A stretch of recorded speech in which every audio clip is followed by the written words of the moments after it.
wono a wombutu a wamo ya asempatre no ewo ho afei woba udiko da ne so a ye ginamu dendenden wo ho baby a radio phone nyina wo no yenso ye ginamu dendenden pa Kingdom 106.1 FM ewo mankasim wono nso jigum finfin mantam mu obi a wo bia 8 mitie bi kana hia ban radio nso jigum wo Ghana ha eyankran ha se kana hidwa kase mu ho no wo mo so jigum pa Facebook ye hia yen SOMPA 106.5 FM Accra and YouTube near SOMPA FM Live. Afe www.sompaonline.com so and some yahudu bebre eguwa ubetimi akwakenkan bi. Ewia yi and someone ya de namno. Na poso bi ene se obi aso na yire ewo awutu yamwan kwanta. Ewia san de brogo ntaya api ne ti so abusua brabehwe bia yare hosem. Yebeko asante achem agogo na rehosam efiri ho no mo eba enso ne assembly member bi wo makoto se wawuda ne dem a wo mususu se wono ankasa e na age ne nkwa afiri ne nsem se tiefo beka ya yekofa ankasa bi firi bibia ni importam ho brɛw se nkoda mienu bi a wono akoto galamse ya menemu no wone papa brosifo afa no sada na emfimfiri mantemu yewura anan mabobo ano yebewura ho na yese aposifo na fe mabunu nananom ahemfo ho ne langard fo de aboani de na siye ye de ba okase mu odum je adwumakuo no aye adwumadie sronko bi a enye wo mo adawro manka eja bi ya eto 6 bedroom efie bi mu aboso kan zabuzongo no ano woden eno ye adwuma pa immigration fo nso aye bi wo mo so kan wo mo ho a enkrofo bi di kankan fit wo bezu om di hudwa e wo man Ghana mu wo mo ache wo ene ya che no immigration for na sa ache bi na we de wo mo che wo America yewura kan oforiata enka na che se wakwakodi wo mo nsam a wonu mo edi anobaba ye Professor Henry Kwesi Prempe abekasa ede afa ensensem ahodo bi ya beto dwase aban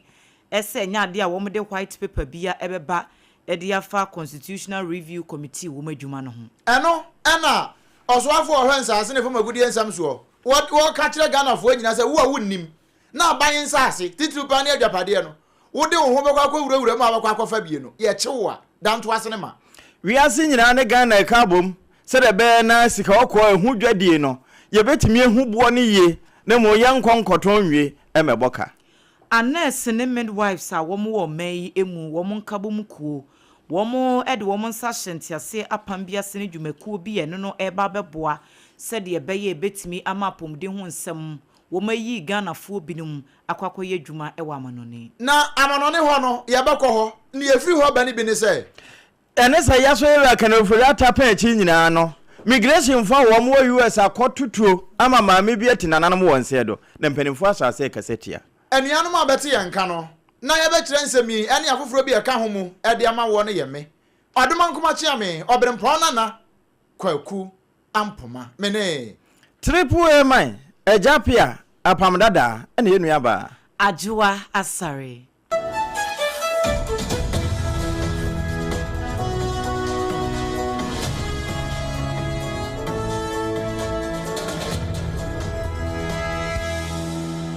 afi ensam ne yemfa ne nkire mo ma obusua yekwasha se de afiri mfimfini mantemu afa ho na eno nso awutu ya mwankwanta eho na awere hosemi efiriba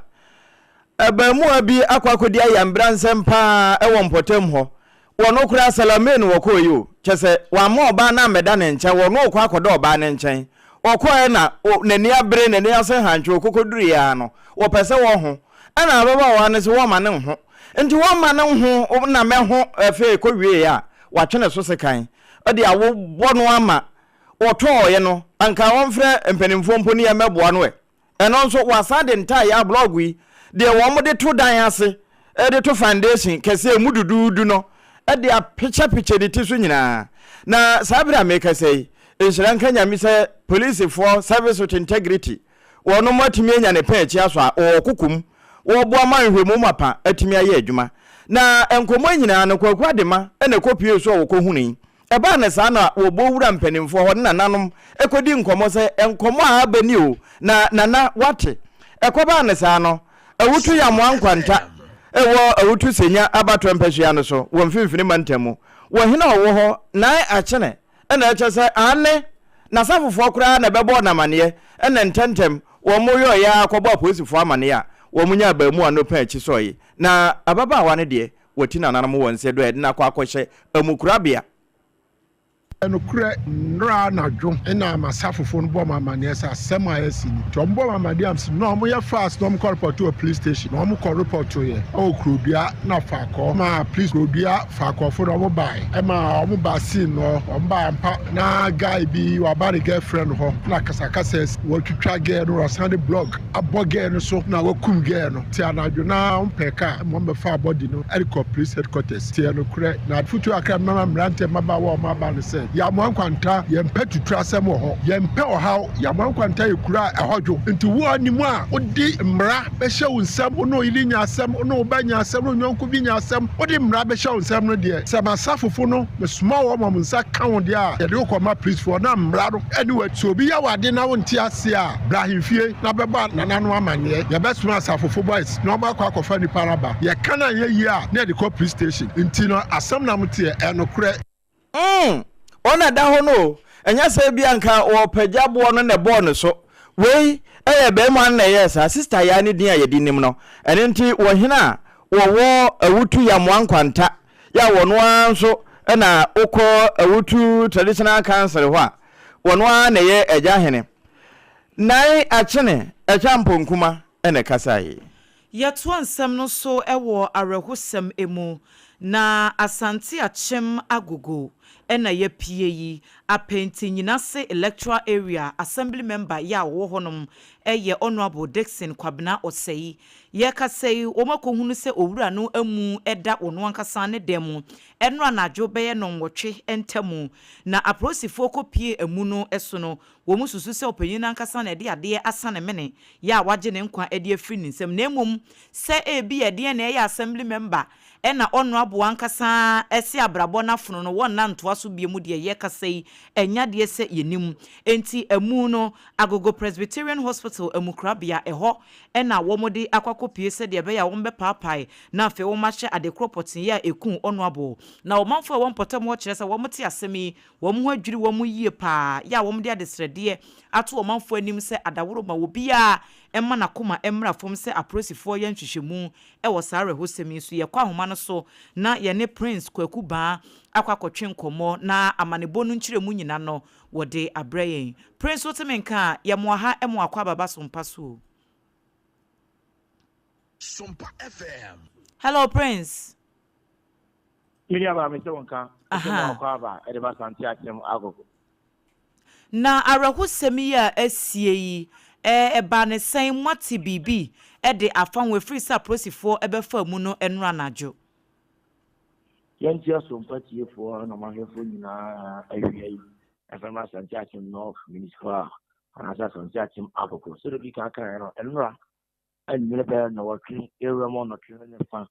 na yantia say one of them they take assembly member asema for nyina wa santi akem north nyina na tie oyo mo bulu pa odi infino eduno enkono ekona bia saso 29 to 30 years so bia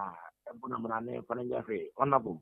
Dixon Kwabena Osei achena wa konfo e ofia otiem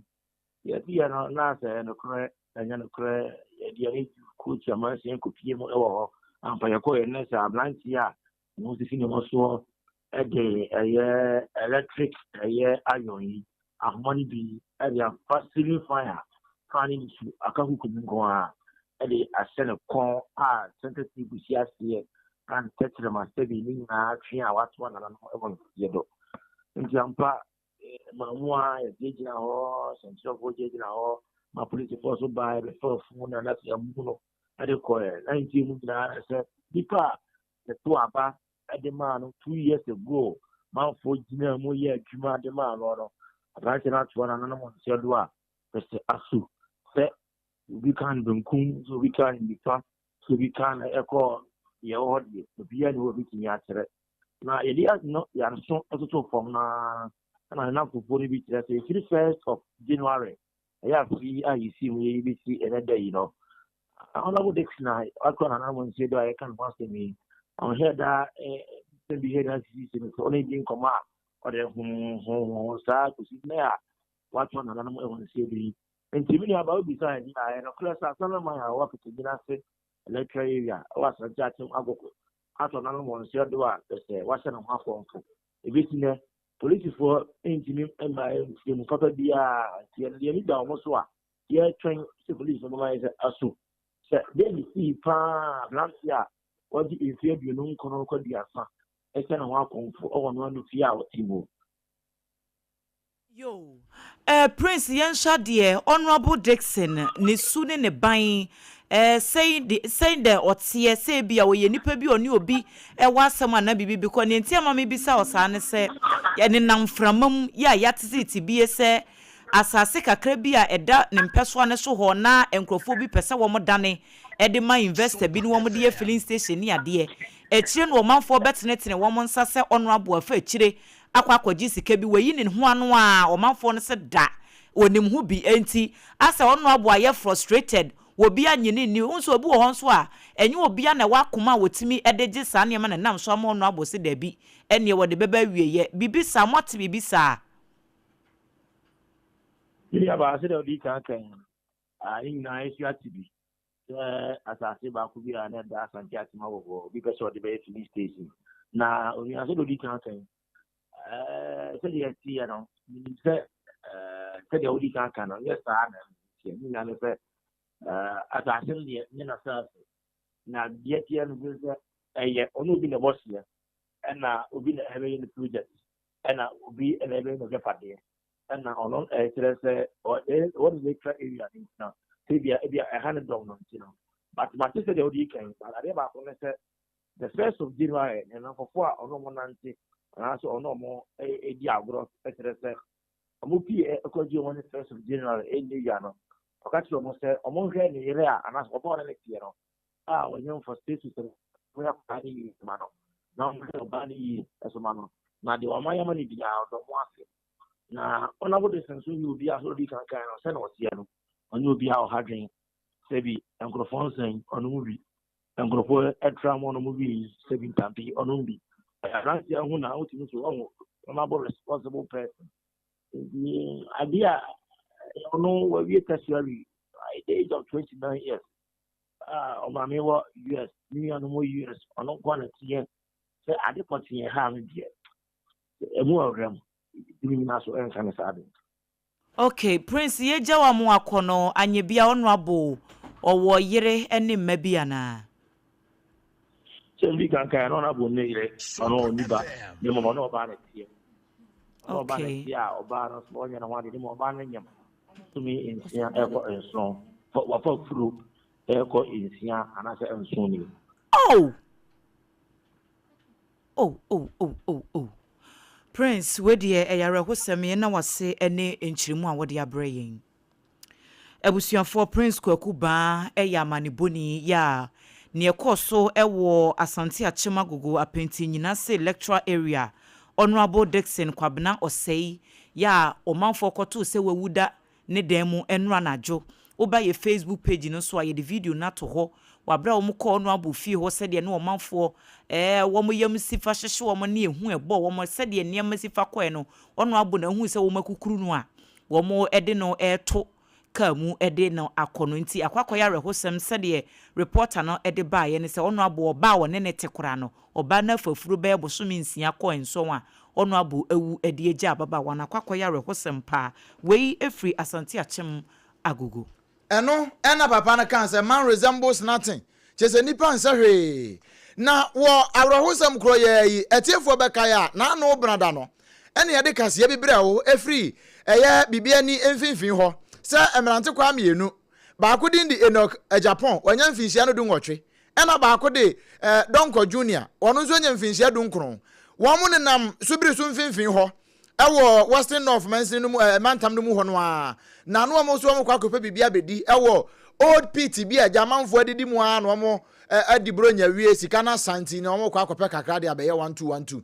ena wo mo no mo yam yensampo ena wo mo baako patre yekoto nsuo imu baako aka ho so hwe no so to ne ho tumu bi eno no so yase wo kwaje no nia wagina ncha no so hwe din no se mienu ne kwa ye ne mai wono so to ne ho tumu bi na likely enough say na wono mu a eya adwuma o other site no wo mu ahunu enaja wo mo ba ya on be yi baako no be yi no ɛna mienu na ka akyire ne de no wɔn de wɔn nyinaa kan na saa mienu no wɔn na yɛ Enoka Japan ɛne Donko Junior no na wɔn mo se ana wɔn papa ɛyɛ ɔpani Kofi Ahennwa wɔn Rosefo afre no na wɔn frɛ na wɔ se wɔn de pa sɛ wɔbɛtimi agye atum pa sɛ ne mai baako yɛ ne baako yɛ ne nana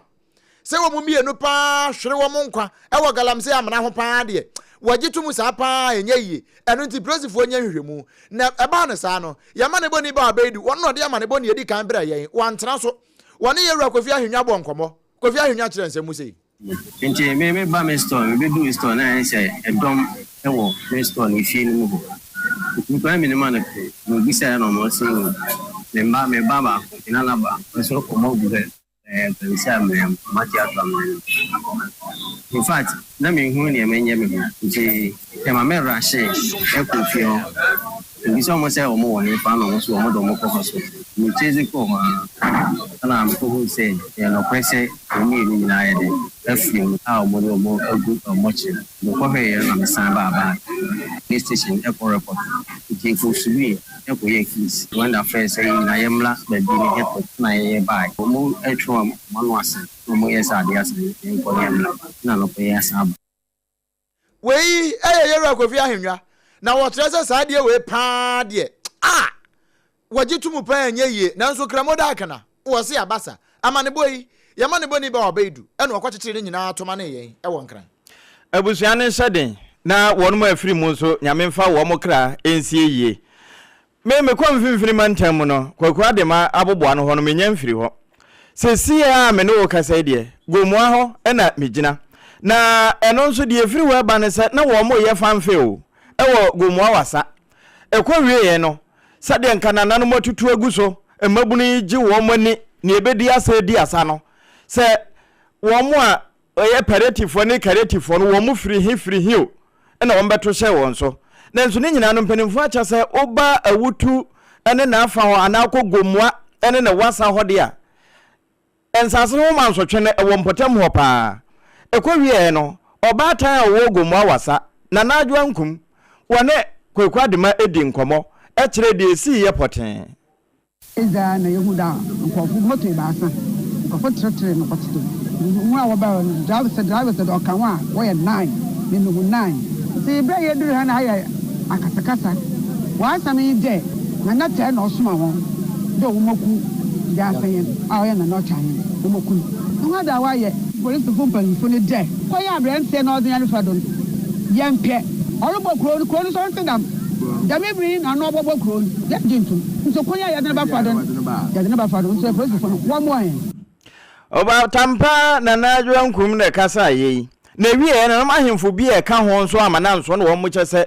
saa langard fo no se ho na hwe wo mo chi o se wo mo di wo mani wo mpotam ho ani enti we de se yewura GP tete ye honu nyante ya wo no fa so mpa kase so abona mane na ho ne ho se moto abasa motete so aba na obai boku jase ho na police fo no amma kwan ma basabase bi amba na ya bisebise ma na wase yankoso ho hete na ya etu no ono na ore ya damaze no yes IGP sese sika kakra nka wo man mu no wode bo oban ho ban na so oban ntopa ma IGP asoma police fo mu gu ha na antwayi mande tell wa bo pa de wo buku aye jasen aba je hu mistake da wa ye njeba do yin ye hu oya ma no mo ku matapo kodogo yo mo obi ntareti ma yin ye hu je ka cha IGP de dam tena na ono ye da de no so aso o sheda mo yiro po keme wo di tele to ndeti wo je ti so yo hwe huro man o man o hana je na roba ndi na na mahemfo bi a wo go mo awasa ene de wo mo ade hiade etuyewura IGP animu yi Won semfoforo emunodum jadwumakuo no abɔ adwuma paa wo mo de ato dwasa 11 single rooms bia eja eto mu ewo zabo zongo ye no ewo abuso kan area ho enkran ha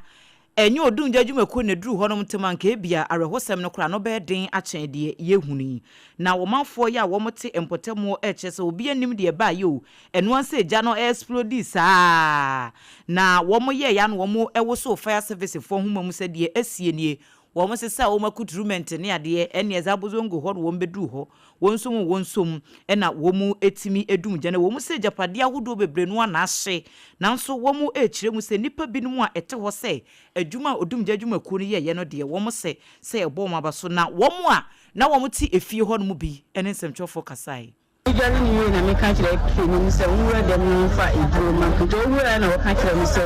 ina mi ankasa mi sori wura nwura ho na mi se wusie ina mi sai mi kidi mi ka ko kire papa na mo wo ikire ho ina mo mba hwe ma ye ko so ni de me ntini sina ina mo ba ya mo nyina mo de nsu gum ye anya asade yi de ko gum de mo ntumi ina mo ja sre pa se ntimi mi tontuma ni na shi ani mi sika mi di ko ni ye Trata saloni na mpaboa so na metu na shi ni pala tisa de shem afala no kra mi gali ni share no su ni na mo share su nyama ni na shi ni fa su freedom we say 150 because to many bi kra ni go abontin we eye wo mo anu wo tete efie ya eja to mo tenant no e na yete wo mo nkan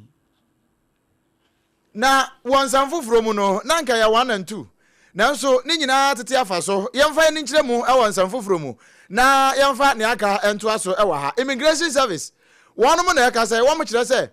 enkrofo bi o ma be hye residential apartment bi e wo tuba e wan kra ha ya na wonu mu no ne o mo ye e ye sika mframu kankan fit no enu bi e na woni twa na ne o mo ye ne say womo de A4 sheet yayi no ma shada de ink bi de afaso no ma printing to be hu no say sham abusia join ye wo Facebook ne so SOMPA 106.5 FM Accra SOMPA 106.5 FM Accra na ba de enkrofo yi womo kankan fit na ne egugu briefcase mu kama wo ba no de beto ade a womo sa no so sika kase no womo ta atwa womo ntwa nketo a na se Ghana ha no utwa keto utwa kase o ya be chew anu nti wo mo ahye wagya mfimfin ho na wo mo di sa nyambransam sa na ensem nyina no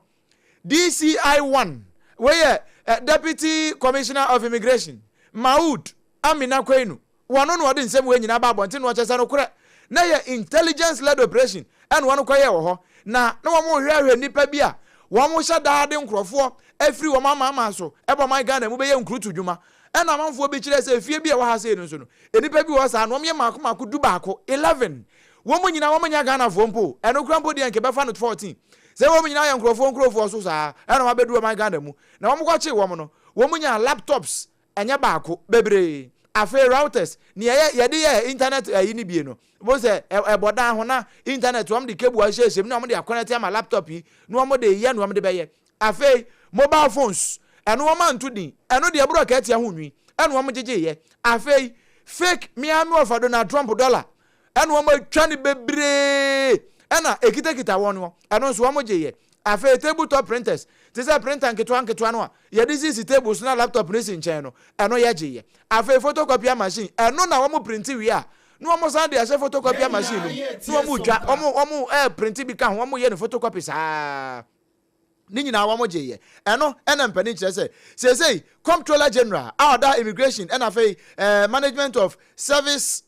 of the service wo mo ano immigration service no mo ano no wo mo so mo ye so committed so mbebo man Ghana bra e ma bo man Ghana ho nyina bra se de be ya se di pa bonefuo sei no ye ne wo mo ntena man Ghana no eno nti wono mo ache won na animanimu ye yi no emra Ghana mra no ene wo mbedi pa titru pa ni fie wura ya wono de ni fie ema ye landlords and property owners ya won de wo fie man krofo saa no emra ne wo mbedi afi wono mo ayaje wom saa na wo mbedi saa nyambransem no section 52(1)b no aya Immigration Act 2000 Act 573 no etia kura so obedi saa nyambransem saa na won so aye fie wura ya wo de fie ema nipa bi saa no ye che wo mo a ye che wo fra sansa wo boa bone we ye nsem a Ghana Immigration Service wo ma gba kire e de abra ye ehia papa adwumasono na wono mayo no na immigration fo a wo mo Ghana ebo adwuma yi na wo mo a wo US nso wo mo so bo adwuma saa na watete se yewura ken kuntunkuru ko furiata wono maso ne panchi sabira make say wo immigration fo kokuma na lawyer fo ne mra nimfo wo mo nso afa wo mayina to wo mutipa mia wo mo tai no wo mo di nkomo sade beye na yebeja papa na mu ama watimi akwa tena se adwojo no ho na ne nyina no enkomo ebede adwa bra menka premo wasebonsu Bruce Catlin and partners mpa obufuyi na wo mo bebo ano chese yewura ke no furiata na nra na migration for a wo mo wa America Migration and Custom Enforcement ISF ne kura bo ho nsem government accountability series so say yewura ke no furiata lawyer for akuku da mo wo America nom na eho ade no na eka ho bi na yaso papa epanchi na mmom se de esi wo mu bia no wo mu guso na etoto se mpo obufuo bedum atwetwe na nka ye de na ba se wo metoa na atsem nie no so wo man mu a ene nka de asase nyanwam na nso se de etie bia sompa na ati ho ye na de besi bia ye bebie so de ama wo Yetwa so ewo nsem foforo emu Professor Henry Kwesi Prempe ene ye dwamtrani ema Constitution Review Committee na wode atu dwa atam so ya wonu kro ya eye mrasebedwani a wogina mu de momanfo Watermale South abato mpeso so onunyamfo Haruna Idrisu ede tu dwa ya wo cheche mu se eye mampani Mahama na ben ya wotito yi enya de se constitutional review process ye da so ekoso wo mu wie wo mu dwumadi a enya de se wo mu ede white paper bia ebeba ewo ho na nas wo manfo nhyɛ dante ase no na Professor Kwesi Prempe ababetwe mu se MPP no se ye the white paper bi beba e de afa bibi yete sa ho a na eye commissions ahodo a wo mo de ya hyɛda e de emra etintim wo mo so e wo mai emra se bedwam a wo mo wo legal instrument bi e bo wo machi dom se organization anase commission na emom no constitutional review for no de ne de entesa eye committee ena wo mo ate a wo mo ye wo madwuma enti no eyade se esese obanfo etiase sa wo se ye kwa anim no eyade se Supreme Court no wo mo ruling ye di kan ba ye no kra no ema ho kwan se omampani betimi ate committee bi na wo mo aye nkyerɛkyerɛ se bia niema bi wo ho no mo esese ye dandan ni ewo oman ya mamra no emu a wo ma hwɛ no wo ma ye enti no enya de bi se white paper bi ebeba wo ho. This is advisory work. This is preparatory work. The president is entitled to set up a committee of this kind to advise him on constitutional reform, and that to the extent that that's really the nature of the task, the president is free to do that. And so I think since then the idea is, I don't know the mind of the presidency, but I think that they thought, well, that also means that we can do this even without a CI or without a particular instrument. And so they proceeded, I think, on the authority of that Supreme Court case to just set us up this way. Does it have implications for whether you do a white paper or not? Probably. I don't know why. I don't know if that explains why there is no white paper.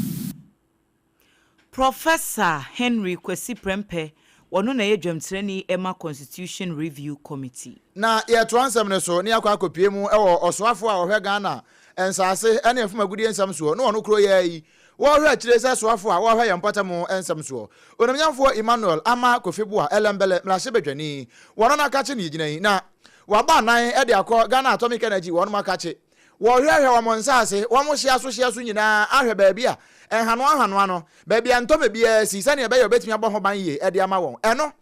obo anan ekopie ba bia friends e-waste management project bia aban electronic waste management kwan ya fa so adada na ema abefo kwan so na enwura border ha man no ke timi nyina akọ ne akosesem ne de be plastic ne de be we ne de be we ne nyina kama na aboa amoman no yan so emu atimi atepa no omode na ni kire mu ho no wokọ no ne ama ne boni opon chicheku ne waka crew ne ho na oduru ho pe eno so wopon wa ha de ane agiwe na menka nkire wiase nyina sansa mo de mo ka ekọ wiase me ka de atira Ghana fo titiri pa mo a Atomic Energy wo mo nsase mayire mo ho a mo aka mo siasi anim ya mo twitwa nsase ne ton no me ba mo so aduane a yɛbɛdi in the future Greek niema pia Atomic Energy boy energy ankasa yɛhia no na yɛn a yɛte asisia no yɛn trans forever yɛbɛwu akɔ mankrofo nso abɛdi anan ndi ɛnyɛ sɛ yɛbie bi sɛ yɛwu a na bibia asa Ghana no bɛyɛ 50 years Ghana nya yɛn Tesi a bo asasi ho ban not for us but for future generation. Ohwe baby a yɛkɔ second na e-waste Sisi aye wo information age obi use computer akurasi kura use computer you use your TV any other gadgets social aluminium products niam na say ya infa na yedeko so you create a center to process them na and manage them sustainably. I just say we nyina wa hwa na yede akogupu ne consequences so nye nti UA centers there anya akra ho na say bomodin aye make sure say expanding across every region. Wei elembele mrashe bedwani ononyamfo Emmanuel ama Kofibua wano na yesoafo a wahwe nsase na afuma gudie nsam so wano kro ye sanso ahwe akire ya mbotam aso ye no wo ahwe akire na wakasa wie ye pe na Dr. Vincent Tre wano na ye team leader wo Ministry of Environment wamo e-waste project no woda so anu wano so de kakra ka no chese no kre wo wansam kapa. We've done almost about 1,002 tons of materials that we've collected from the scrap dealers. Typically, when you move around, all of us here, we will see those who are going around, condemn, they collect this material. But when they take it to Abubulushi, because they don't have any means, they set fire on it. But we need to prevent that fire. We need to prevent that pollution. So we ask them to bring it and get some incentive. And that is what we have done over the period to collect this material. Pay them money to bring these materials to us. So instead of the person setting fire on it, to recover the copper, he doesn't have to set the fire on it. He only brings the cable as it is, and then we give him an equivalent incentive if he had gone to burn those materials. So if you see all these materials here, typically this material would have been burnt. So collecting them from the system also add up to our environmental sound that we are looking for. Seniama uhu nyine ewa mantre so anke yebese no yebetwa gya atum enwisie no kura no esan so ye yade Dr. Vincent Tre wono ne yete ne nkan na sa enwisie yade ya ho no na me ka che ose bia na wonya problem bi ewo nipadua no ho nipadua na kwa bi yade bi wo nchen yade bi wo ba bi tumirika sesi ya fa ko endpoint homeopathy clinic na fe ko sa ho yade eho ne yetunyare wa hodo nyina ase endpoint homeopathy clinic enyare wa hodo nyina no na wieye eho no wo de na kwa ya wo na emma ko endpoint homeopathy na kwaji awo ni bi afi mema mo prostate won ha no wan hwe ni ye na afia ye be camera fo no wonya prostate enlargement e mane nru hansa ko endpoint homeopathy clinic na yensi anoma wo be ma tieme wo be ma se udu mpam anwumre na anopa na ahoma chempo awia ikura bi na wo koya ade bi na se wo kwa usi wiase mema nyina na mu ewo mpam mepacho wo ko ne menkogu adi ma se woni oba ekọ kwan na wuja ne kwam na hwanfa ne nkọ ha hwan kira wo sa tumrika ko endpoint na kwasa ho yade na yade wate endpoint no ye kira kwan ewo kro no mabo hia ewo santemantam mu afi enkra ha ya shell signboard ewo Spinters Road honsu ebutu Dr. Ribuati ne da no wase frɛ no wono wo hia personal assistant eno apeke ne course 0244 867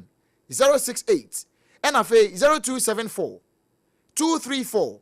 321 na one no abonkomo na bibia atimi akoyie pa ede amam wo wie ne saa pe no abomoden akodwom no akodi dwa kama wa be ya aduane papa na wadi me pa chotie aduane no se be ye papa spices na wo de fra no nso ka ho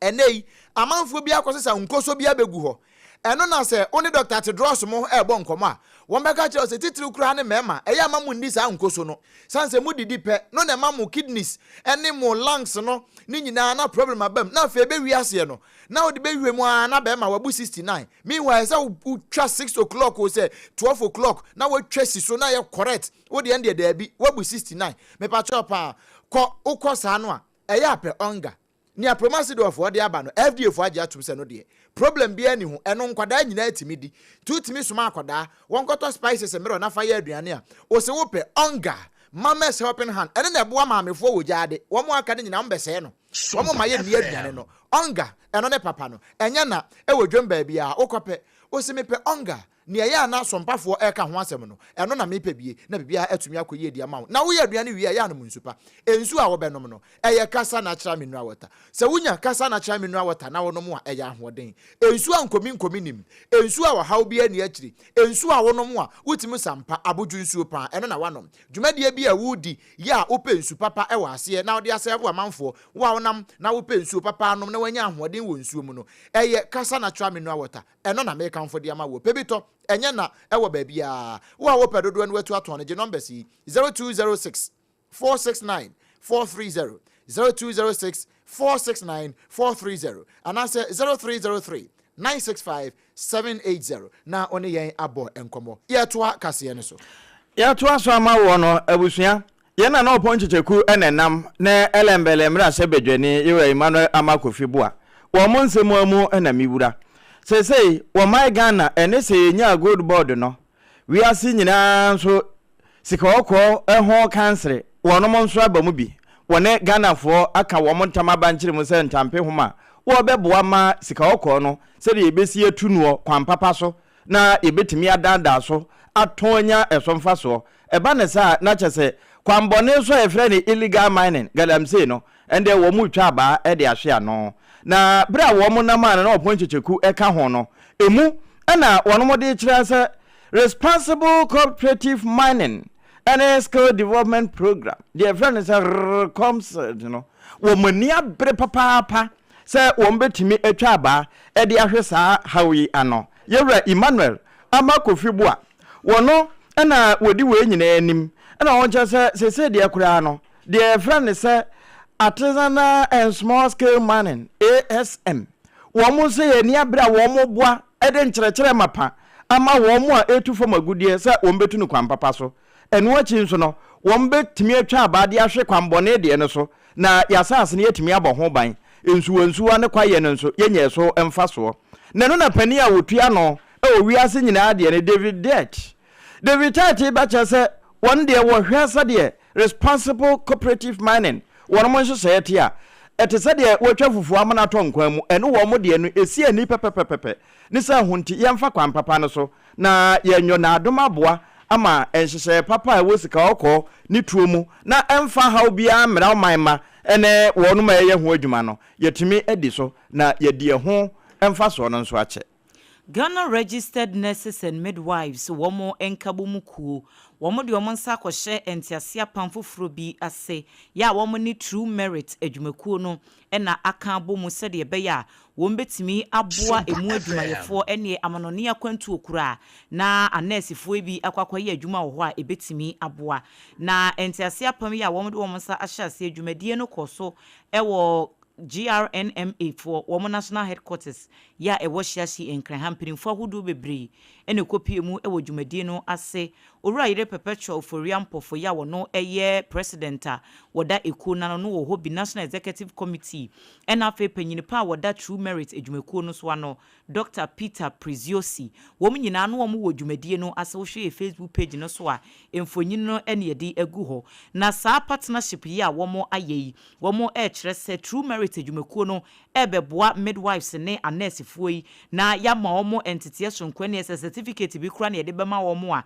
ema wo dwumadi a wo mu di ne atimi di mu sɛ de be ya akwanya kɛseɛ bi pie ɛwɔ amanone te sɛ US ne ama hodo no aka na wo betimi anya saa akwanya no na wo mo akwakoye adwuma ho ama atimi aboa na omanfo dodo no aso na ekyirem so we de beboa na sɛ krom ha ye wei yɛse na nsɛm nursefo ekura kaso wo mu tukwa akwa amanone akwakoye adwuma na amanfo bi bu afu se o man na yeti mu ne kura me fa na World Cup se o man na yeti mu kura no apomudi adwuma yefo no kura yen se dan hunu de yekoso wo betimi ya adwuma bosome be de ho na katua kura mba enti wonya opportunity no amanone no wo kwa na amanfo se da bi ye healthcare system no ebekoso wa ginsem aye nkoso se ya se o man penifo hwe ntoto niema no wo mo niema mu enkoyi mfa ma apomudi adwuma yefo ne won bekoso abuo maketemu saa e de akọ enti we no kura no a sesi a won de won sa akọ sente ase apam na che so officially won matintim so sa kwantuo ne de kwan bia so ebeba so na we no ya ma ne boni opon chicheku ne ko program na se ene watabiri bi ba ya yeso adane ekire e de amamu yi ni nyina ya apomde ho nkomo won mo kokura no a won mo besan ba san se ukopie mu e wa pue mantamu a New Japan North MCE eye ononyamfo Samuel Adongo wabomoden ama sese asokore wotwa ahomam ama chip compound ultra modern pa obedaja we ho akwa ama no ne wom kwa akoye ne kama asi e de ama asokore ne Ghana fo nyina na wobra ho de asobbo fompe woni ama ne boni kwabena nyakobon komode nsem se etu nanim madam bedas nemu no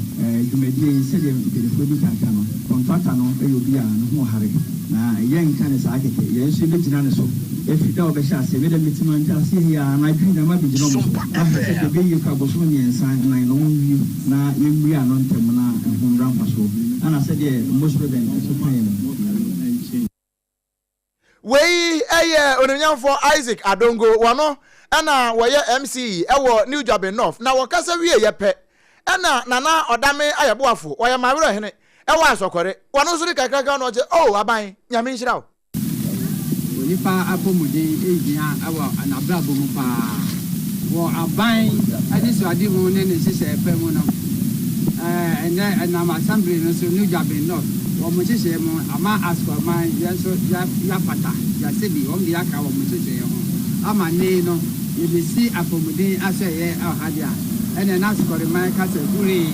yemi aji yeguri eso etiene youtube form adi ashe nyame ya oba nyame hongon edin amen ene amen nana odame buadu ayeboafo mawura hina wa asokore nene ene yeti ye na anim ho no MC no Samuel Adongo wono nene ene yeti na anim ho na mawura hene ede kakra episu yi Muhammad Zali sabre wone ne metini Muhammad Jabel wo mo bre pa wa police fo nsem ni nyina ne se wono mo etwi kai kia grand bed ne bi na wono mo di free tama wo mo free nkran kotamale wo mo duru kanta nso asankare police barrier ho na police fo gina won ebisa se enema bensa na mo de kwaso we dia passenger fo nema na om se parkwell ye be search passenger fo bi kura asase etwa nten na mo ha adwen dodo ye pentem no mo ehwo ade na emu no a wo mo search no a na won kopie fatrasa boto bi so ya tworo ho oboy tamale nje se o mo deliver na ebusa se enema de enema also we de passenger fo nema be se na ebra be sana no se we amande wo mo nkote ano a abusua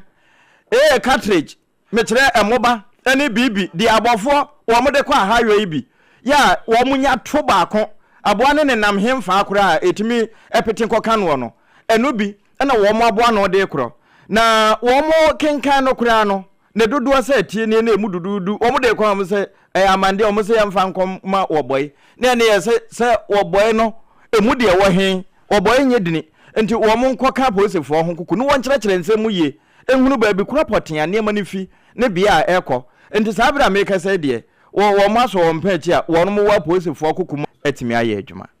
yeto so na NPP amanyoko ne mrase bedwani ewo walewale Dr. Tia Kabiru en wode atu dwa se wo mo a wo mo bo aban yi abaso na afe ba ko ntem na mahama ya de na mahama ya de wo so wo no woni bone bia wo ho se bia na emom se bibi be kire se aban bi betimi aye adwuma na eniema akoyi a eye free second year third year ede ko fourth year nti we ne de wo mo ye niema de abribro manfo ani so se de be yomba hu so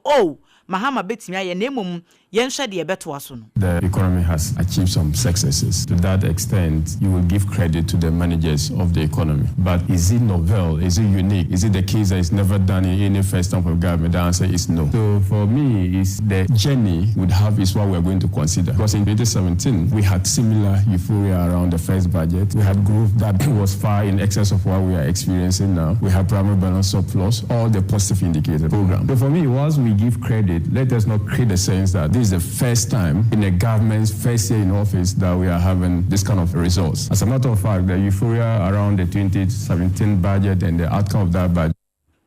was a cheap praise. Sa 1 year de na ankrofo ye no mahama 1 year anniversary was a cheap praise nyem me na meka.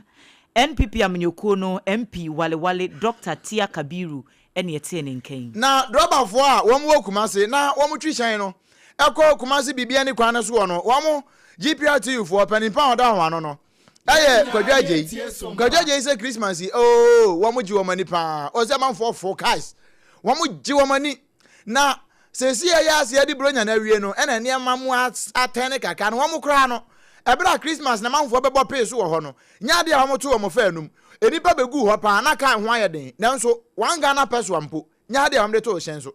yewura afifufuro mu nso so adwuma no kɔna ɛnkɔ te sɛ sɛnea na yɛbɛdi buro nyane na yɛdɛn na esi bi tie nipa bu nkama fa ha ne yɛnya baabi kura mfa yɛ na anyɛ dɛn esi ma mo ba mo hwɛ ne no ɛkɔ deɛ ba ɛnkɔ hyehyew saa ɛkɔ te sɛ normal days ne sɛ deɛ adwuma ne yɛdɛn ɛteɛ no nti yɛdi buro nyawe deɛ nyame adom egusu agya ɛkɔ nkakra yɛdɛn ɛma yɛ nti onim sɛ nyame adom akyina skuulfoɔ bi skuul deɛ adwuma ne saa bɛyɛ dɛn ɛbɛsɔle kakra ɔmo nyinaa nyɛ mwie ɛne deɛ ɛnɛ mo ba ma mo hwɛ a ana ayɛ maako a wɔn mo twitwa yɛdɛn ɛkɔntia deɛ bɔne biara ni a yɛne apasinyafoɔ yɛne adrɔbafoɔ mu tu ka na yɛne wɔn kasa kamakama ne yɛnkɔ yi weye ọfakọjọ no GPRTU local chairman ya ọwọ Kumasi bibia ni lorry terminal hɔ no na wɔwie ya no ba obedu na kɔfa amane boy ba yɛ wa amana nso hɔ wɔne ya passenger fo ni bi bɔ nkɔmɔ emu ho busa ansa na ɛhyɛn no kra na ya mofo no emu challenges kakra na sɛn ɛkɔ akrakra sin before Christmas for now they hope say fair me for now but ye bomb pa say ma omu nse mpagya mu bio na ka nyina bi gian for now na ma ya ansa because according to no anytime we ba asifu na increase na ya san de apagya free nim by stress and kebia for now the fair be gian de complete maintain na ma for now de anka ni budget pa ama passengers na be focus sabaya weye passenger fo ni bi ana wo mo akere o ma adwen no na mane boy ni ba obedu ena wakofa ni nyina ede ebre yen na ye kan se malaria chewa eno na wo asam no oti ana utiri ma yo se he de ankra ne won kan asam na ne ye kan no kopa time heba mixture ni bitonom na bebo apa wanu mu ato na wontimi ne dia time heba mixture ene betimi aboa wo honam waposo ye oya no time heba mixture eno ne adupa no enye na wo pharmacy ne heba shops nyina mu wo wo pedodo no watu ato ne je number si 0244 417 669 0244 417 669 wọ́n dawroma ene wọ́n so yasene ma wie yi yatena se ma yenye nkrato asima ye ba ye de ne aka beto aso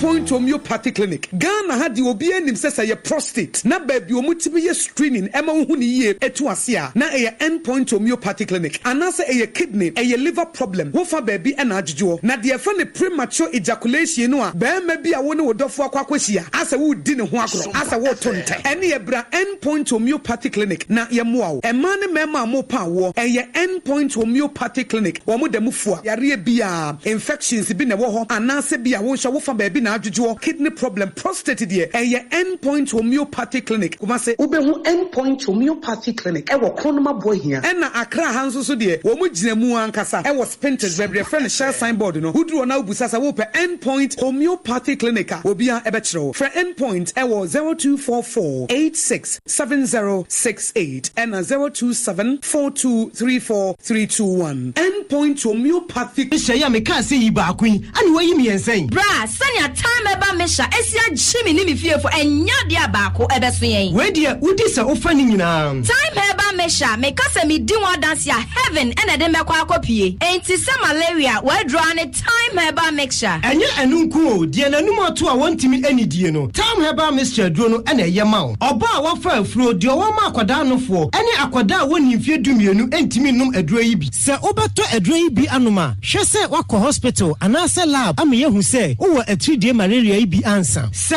upetam heba misha enui dudu atu a fo ani kire KNG Herbal Center ewo Emrom Abidjan House ana ba akoso wo atonsu Monaco Junction eno echi ubenya bi atowo over the counter medicine sellers eni herbal shop dodo na emu fre 0244 417669 kayo set time no TIME time herbal mixture afi malaria fever bi adani ziba ewo mu no betu akọ FDA agi ejadie nkratuo yi atum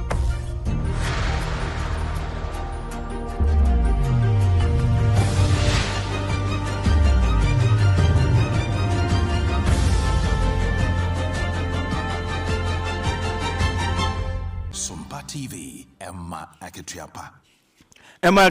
ampa busua yewie kase no ewa amanone nso yekɔ America mamu US immigration for na wonom akwa tutu ama make say maame a wadi mfinhye aduasa nson ne din Reni Nicole Good wati nananum wonse do na we de anya gon for good kra ne nyina ne se wonom se na wode ne kan na si kwan ne mfimfini pa na plan no wafa ne se wobebu nkama fa migration for so anya de obegina no na ma migration officer baako wotene tuo na ekowie ne titire asabre woti nananum wonse do na Minneapolis ho na sa asemi esi eno ne nam so ma Minneapolis for wo chief officer police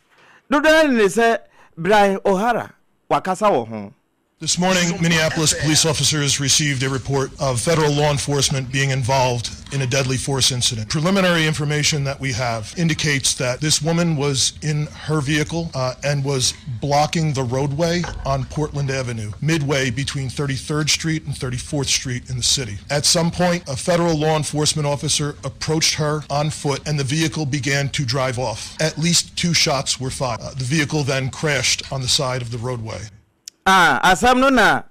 police no wachire mu no Chief Brian O'Hara wono na ka say Minneapolis police no na America wa me ofa Donald Kwaku Trump wono na ka say wo se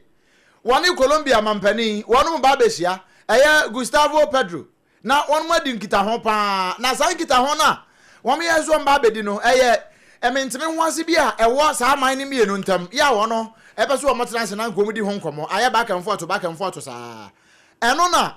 wase Venezuela man no wan yade tio wase Colombia kran so titiriu Colombia nso wono wi cocaine sa ma o man Colombia na nkasa no wan yade ena pani a wodi wa hanim no nso wono nso yade chese o man ni nyina yade na mayentie Miami ofa Donald Kwaku Trump wo chense mu ache SOMPA kase no